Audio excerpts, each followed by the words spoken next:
দর্শক, হামের উপসর্গ নিয়ে গত ২৪ ঘন্টায় রাজশাহী মেডিকেলে ৩ জন শিশু মারা গেছে। আমরা সেখানকার খবর আরেকটু জেনে নিতে চাই। সহকর্মী তারেক মাহমুদ এখন যুক্ত হয়েছেন। তারেক, হামের উপসর্গ নিয়ে মৃত্যু ঠেকানো যাচ্ছে না কেন? চিকিৎসা সেবা নিয়ে সার্বিক পরিস্থিতি কি, সেটি একটু জানতে চাই আপনার কাছ থেকে। শাওন, রাজশাহী মেডিকেল কলেজ হাসপাতালে আজকে নতুনভাবে 23 জন ভর্তি হয়েছে এবং 3 জন কিন্তু মারা গিয়েছে। প্রতিদিনই কিন্তু রাজশাহী মেডিকেল কলেজ হাসপাতালে মৃত্যুর যে ঘটনাটি সেটি থাকছে। এ বাদেও রাজশাহীর যে বেসরকারি হাসপাতালগুলো রয়েছে সেখানেও কিন্তু মৃত্যুর ঘটনা রয়েছে। চিকিৎসকদের সাথে আমি কথা বলেছি, তারা যেমনটি বলছেন যে এখন যে এই শিশুদের যে তাদের যে শরীরের যে ভ্যারিয়েন্টগুলো সেগুলো আসলে তারা নিশ্চিত হতে পারছেন না এবং দেখা যাচ্ছে যে আইসিইউতে চিকিৎসাধীন অবস্থায় অ্যান্টিবায়োটিক সহ গুরুত্বপূর্ণ যে ওষুধগুলো রয়েছে সেগুলো কিন্তু কাজে দিচ্ছে না এবং চিকিৎসকরা বলছেন যে এটি নিয়ে আসলে গুরুতরভাবে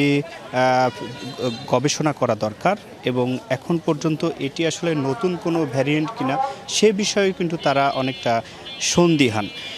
এবং রাজশাহী মেডিকেল কলেজ হাসপাতালে আমি সকাল থেকে যতটুকু দেখছি যে রোগী কিন্তু ভর্তি হচ্ছে এবং এখন পর্যন্ত 23 জন রোগী নতুন করে ভর্তি হয়েছেন এবং এই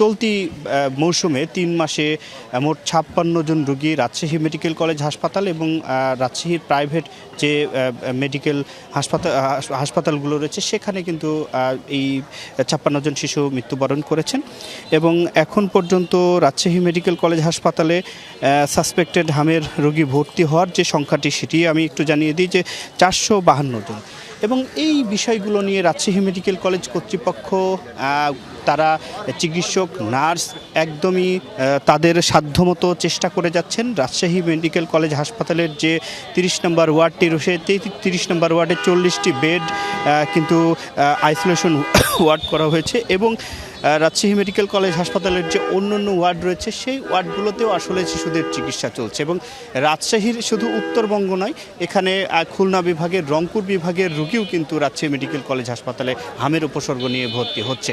শাওন, তারেক, অনেক ধন্যবাদ আপনাকে।